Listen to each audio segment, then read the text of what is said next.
When I did share my story, the response was overwhelming, humbling, and deeply inspiring.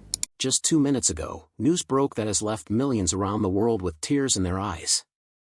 Michael J. Fox, the beloved actor who made us laugh in Back to the Future and inspired us with his courage, has shared something that nobody saw coming. This isn't just another health update. This is about a man who has been fighting battles we never knew existed, hiding pain behind that famous smile, and now the truth is finally out. What his wife Tracy just revealed about what happens to him during the coldest months of the year will absolutely break your heart. And when you hear about the secret he kept about his youngest daughter for over 20 years, you'll understand why this family has touched so many lives. Stay with me, because this story is about more than just a disease. It's about love, sacrifice, and a strength that most of us can't even imagine. Michael Andrew Fox came into this world on June 9, 1961, in Edmonton, a city in Alberta, Canada. He wasn't born into wealth or privilege. He was the fourth child out of 5 kids in a household where every single day started before the sun came up, at 5:30 in the morning. His father William served as a sergeant in the Canadian Armed Forces, bringing home just $12,000 every single year. That wasn't much money, especially for a family of 7. His mother Phyllis worked as a payroll clerk, earning $180 each week, and sometimes she would perform in local theater productions just to keep her creative spirit alive. But Michael's father didn't support that dream. He thought acting was pointless, a complete waste of time and energy. Still, when William wasn't watching, Phyllis would secretly help young Michael practice comedy routines that he memorized from watching television. While other families sat down to hot, home-cooked meals every night, the Fox family often ate canned beans 3 times in a single week. That kind of struggle plants something deep inside a child. Michael didn't want a life controlled by strict military rules and perfectly made beds. He wanted something bigger. He wanted escape. Before Michael even turned 12 years old, his family had already moved 14 different times. Think about that for a moment. 14 moves before your 12th birthday.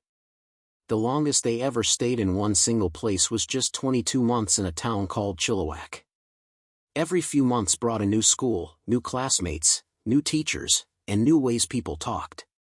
But Michael developed a survival strategy. For exactly 48 hours after every single move, he would carefully study how the local kids spoke, how they pronounced their words, what phrases they used.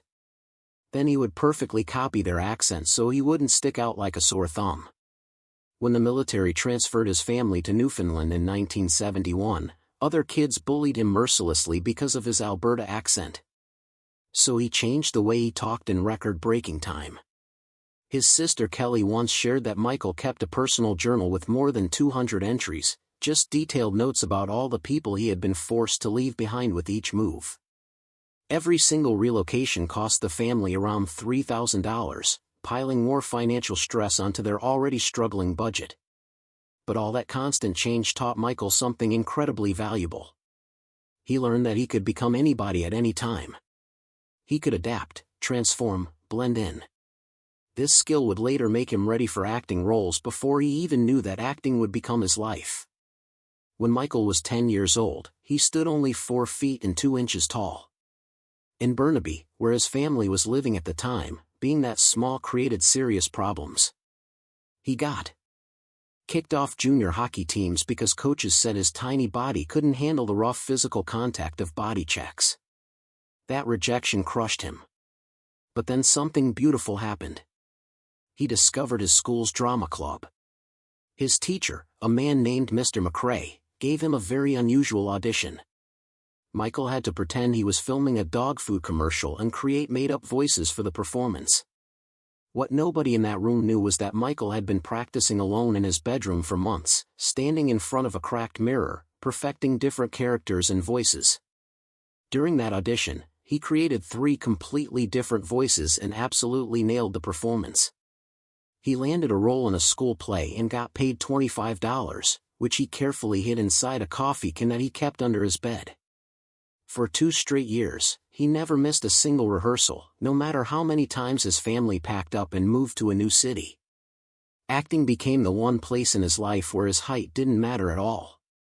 So he threw every ounce of his energy into it. By the time Michael turned 15, something absolutely huge happened that would change everything. He got cast in a role on a CBC television show called Leo and Me. The audition process took 6 entire months, and he was competing against 847 other kids who all wanted the same part. Michael performed a monologue about a lost dog, but it wasn't just acting. It was painfully real. He had actually lost a beloved dog during one of those military moves, and he poured all that genuine heartbreak into his performance. The role paid him $1,500 per episode, which suddenly made him the second highest earner in his entire family. He spent $400 on a Gibson guitar even though he had absolutely no idea how to play it. So he locked himself in his room and practiced for 4 hours every single day for months until his fingers hurt. The show ran for 26 episodes and earned him around $39,000 total. His father had always believed acting was just playing pretend, just kids goofing around. But when Michael used $800 of his own money to pay for his sister's dental braces, everything changed. His father finally understood that acting could be real work with real value. In 1978, when Michael was just 17 years old, he made a decision that terrified his entire family. He dropped out of Burnaby Central High School and bought a one-way bus ticket to Los Angeles. That ticket cost him $87. After buying it, he had only $13 left for food. Somewhere in Oregon, his money completely ran out, so he started hitchhiking the rest of the way to California. The journey took 72 brutal hours, and one freezing night he had to sleep in a truck stop bathroom because he had nowhere else to go. When he finally arrived in Los Angeles, he got a job washing dishes that paid $2.65 per hour. He worked 50-hour weeks and crashed on friends' couches because he couldn't afford his own place. His father was so angry about the decision that he refused to speak to Michael for 8 entire months. Michael survived by eating peanut butter and rolls that he took from the diner where he worked. He went to 47 different auditions before he finally got even one small role. But every single rejection only made him more determined and hungrier for success. When Michael tried to register with the Screen Actors Guild in 1979, he discovered that the name Michael Fox was already taken by another actor. His real middle name was Andrew, but Michael A. Fox sounded awkward and forced to his ears. He especially hated how the letter S sounded when he said it with his Canadian accent. He remembered an actor he admired named Michael J. Pollard, so he borrowed the letter J for his own stage name, even though it didn't actually stand for anything in his real name. That one tiny change shaped his entire Hollywood identity forever. Michael J. Fox was born. His breakthrough came with the television show Family Ties in 1982. The network wanted someone else at first, but Michael fought his way into that role and became a household name. Then came Back to the Future in 1985, and everything exploded. But here's what most people don't know. While filming that legendary movie, Michael was also shooting Family Ties during the day. From 10 in the morning until 6 at night, he worked on the television show. Then from 6:30 at night until 2:30 in the morning, he was on the Back to the Future movie set. On Fridays, his schedule became even more insane. He would rehearse Family Ties at noon, tape 2 live episodes in front of studio audiences, then work overnight on the movie until the sun came up. He survived on endless cups of coffee and barely any sleep, catching quick naps in a van between sets. He was so exhausted that sometimes he forgot which character he was supposed to be playing. But something else was happening during those years, something nobody could see. While filming the Back to the Future sequels in 1988 and 1989, Michael noticed he couldn't skateboard like he used to. His hands started shaking in ways that felt wrong. He dismissed it at first, thinking maybe he was just tired. The crew thought the shaking was part of his acting since he was playing older versions of his character. But those small tremors were actually early warning signs of Parkinson's disease, a cruel illness that attacks the nervous system and gets worse over time. In 1991, while filming a movie called Doc Hollywood, Michael woke up one morning and found his pinky finger twitching uncontrollably. At first, he thought maybe it was just the effects of partying too hard with his co-star Woody Harrelson. But the tremor spread to his entire left hand. He couldn't make it stop shaking. He was only 29 years old when doctors gave him the diagnosis that would change his life forever: Parkinson's disease. But Michael made a choice that day.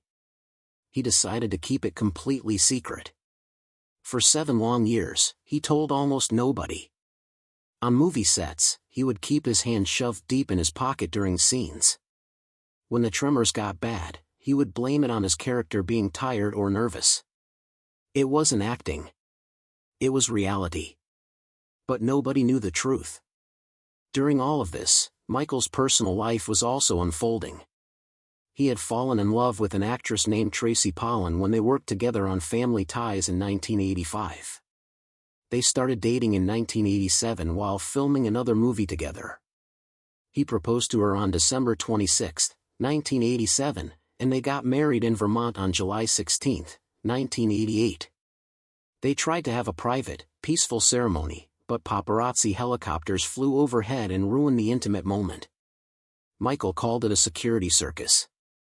Their first son Sam was born on May 31, 1989. But the night Sam was born became one of the darkest moments of Michael's entire life. He had been drinking heavily for years, using alcohol to cope with the pressures of fame. That night, he drank so much that he blacked out completely in the hospital waiting room while Tracy gave birth to their son all alone. When Michael woke up and realized what he had done, the horror hit him like a truck. Tracy looked at him with pain in her eyes and asked the simple question: "Is this what you want?" That moment broke him open. That same day, he went to his first Alcoholics Anonymous meeting. He has been completely sober since 1992. But the challenges kept coming. Tracy went through heartbreaking miscarriages before they turned to IVF treatments. On February 15, 1995, their twin daughters Aquinnah and Skylar were born. Michael was filming a movie called The American President at the same time, working 18-hour days, still hiding his Parkinson's diagnosis from everyone, worrying constantly about Tracy and the babies, and sometimes collapsing from exhaustion on set.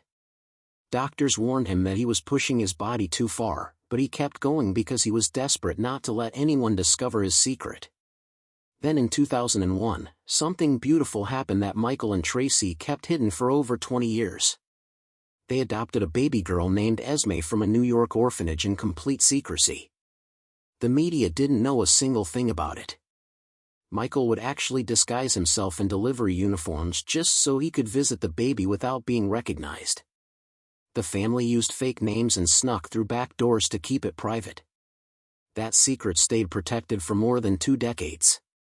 In 2023, Michael finally shared publicly that Esme's arrival gave him renewed strength during a time when his denial about Parkinson's was starting to crumble.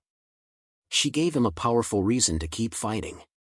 In 1998, 7 years after his diagnosis, Michael finally decided to tell the world about his Parkinson's disease. The response was overwhelming and humbling. Instead of seeing his career end, he found that people loved him even more for his honesty and courage. In the year 2000, he started the Michael J. Fox Foundation for Parkinson's Research. That foundation has now raised over $2 billion for research, more money than any other non-government source in history. In 2023, scientists funded by his foundation made the biggest breakthrough in Parkinson's history. They discovered a biomarker that can actually detect the disease 20 years before symptoms even appear, with 90% accuracy. Clinical trials began in 2024. The scientific community called it absolutely revolutionary. His foundation has funded over 3,000 research projects in 35 countries around the world. Michael personally donated $50 million of his own money to make all of this happen. But the disease has continued to progress. Michael has had to undergo multiple surgeries, including a dangerous spinal surgery in 1991 that wasn't even related to Parkinson's but almost left him paralyzed. One day, Tracy found him unconscious on their kitchen floor, his entire left side completely frozen. The surgery was incredibly risky, but he went through with it. Afterward, he had to completely relearn how to walk using a cane. Now, in 2025, Michael is 63 years old. His wife Tracy recently revealed something that has broken hearts around the world. She said that the winter months hit Michael the hardest. During those cold, dark days, his symptoms get significantly worse. His silence during those times speaks louder than any words ever could. She watches the man she has loved for almost 40 years struggle through pain that most of us cannot even begin to imagine. But every single time he falls down, he finds a way to stand back up again. At the 2025 US Open, cameras captured Michael arriving in a wheelchair. Then, with help from his family surrounding him with love, he stood up. That single moment got over 1 million views within just a few hours because it represented something so much bigger than one man standing. It represented refusing to give up. At the BAFTA Awards the same year, he stood again on that stage, trembling and moving slowly but absolutely determined. The entire crowd gave him a 3-minute standing ovation before he even spoke a single word. His 90-second acceptance speech brought millions of people to tears. Within 1 week, 3 different countries increased their Parkinson's research funding by 40%. The hashtag Michael J. Fox Strong exploded across social media. In 2025, Michael received the Presidential Medal of Freedom, which is the highest civilian award in the entire United States. During his speech, he made everyone laugh by joking, "I'm not afraid of dying. I've been practicing with bad reviews since 1976. But behind that humor, he admitted something real. He admitted that he's afraid. He worries that he won't live to see 80 years old. He knows that time is precious and limited. But here's the thing about Michael J. Fox that makes this story so powerful. He could have disappeared from public life years ago. He could have hidden away and lived quietly with his disease. But he chose differently. He chose to stand up, again and again and again, even when standing is the hardest thing he has to do. He chose to turn his pain into purpose by funding research that will help millions of people he will never meet. He chose to show the world that courage doesn't mean not being afraid. Courage means being terrified and doing it anyway. The devastating update that came just 2 minutes ago isn't about Michael giving up. It's about him continuing to fight, continuing to inspire, and continuing to show us what real strength looks like. His family stands beside him. His wife Tracy, who has been his rock for almost 40 years. His children Sam, Aquina, Skylar, and Esme, who give him reasons to keep going every single day. And millions of fans around the world who have grown up watching him, laughing with him, and now crying with him. This story matters because it reminds us that the people we see on our screens are real human beings fighting real battles. It reminds us that fame and success don't protect you from suffering. But it also reminds us that love, family, determination, and purpose can carry you through absolutely anything. Michael J. Fox has given the world so much laughter, so much entertainment, and now so much inspiration. The little kid who moved 14 times before turning 12, who got rejected from hockey teams, who slept in a truck stop bathroom chasing his dreams, has become one of the most important medical advocates in modern history. So if this story has touched your heart, if Michael's courage has inspired you, if you believe that his message needs to be heard by more people, then please hit that like button right now. Share this video with your friends, your family, anyone who needs to hear a story about real strength and perseverance. And subscribe to this channel so you never miss another story that matters. Leave a comment below telling us how Michael J. Fox has impacted your life. Let's flood this comment section with love and support for a man who has given us so much. Together, we can help spread awareness about Parkinson's disease and honor a true hero who refuses to give up. Thank you for watching, and remember, no matter what battles you're fighting in your own life, you have the strength to stand up one more time. Just like Michael.